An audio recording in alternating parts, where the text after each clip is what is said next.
Alright guys, andito nakalabas yung nakalabas yung manager na ating pupunta natin. Boss, sabag sa nga. Andito yung manager. Manager ng kinukuhanan namin ng mga kalakal, karton.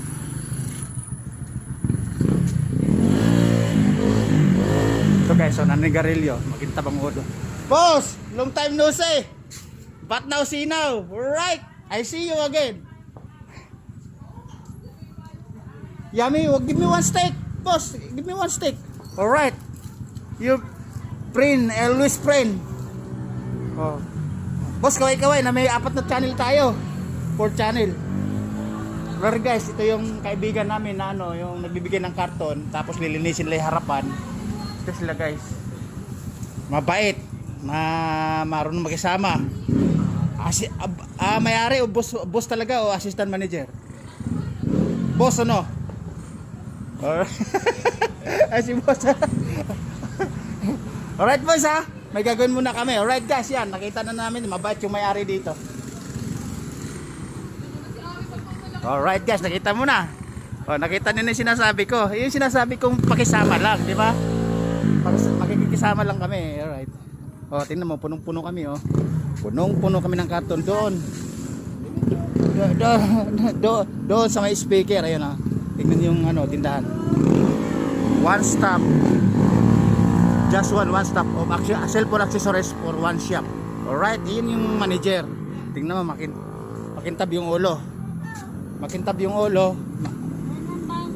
Makalbo yung tuktok. Nakita niyo guys, yung sinasabi ko. Ayan, mga karton na yan. Yung karton nila na yan, galing sa kanila galing yan. Yung kalbo na sinasabi ko. Sa iba, binibenta po yan. Sa amin binibigay lang dahil sa pagkikisama at magaling tayong magbubunga nga. Yung sinasabing biyaherong mabunga nga, alright? Nakita nyo na. Punong-puno, loading yung sidecar ko. Hahatakin ko tong sidecar na punong-puno din.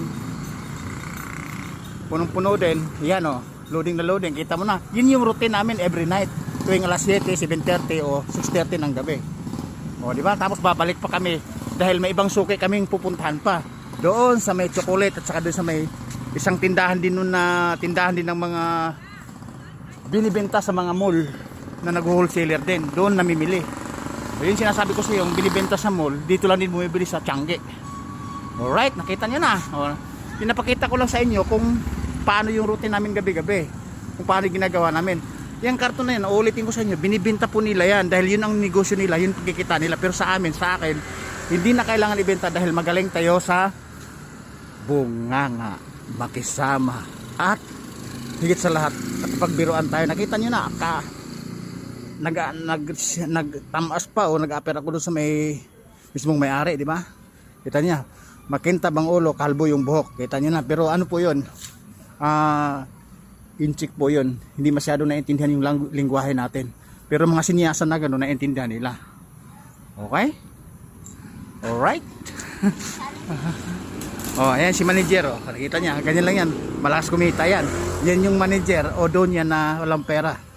Doon yan sa utang siguro. Sabagay, wala namang utang Kaya nga, yung ito, talagang pasok sa amin yung income ito. Kasi nga, hindi na nga namin binibili. Again, ang puhunan namin dito, pagod, gasolina, at higit sa lahat, sasakyan. Pag nag-deliver, magbabayad kami ng tauhan.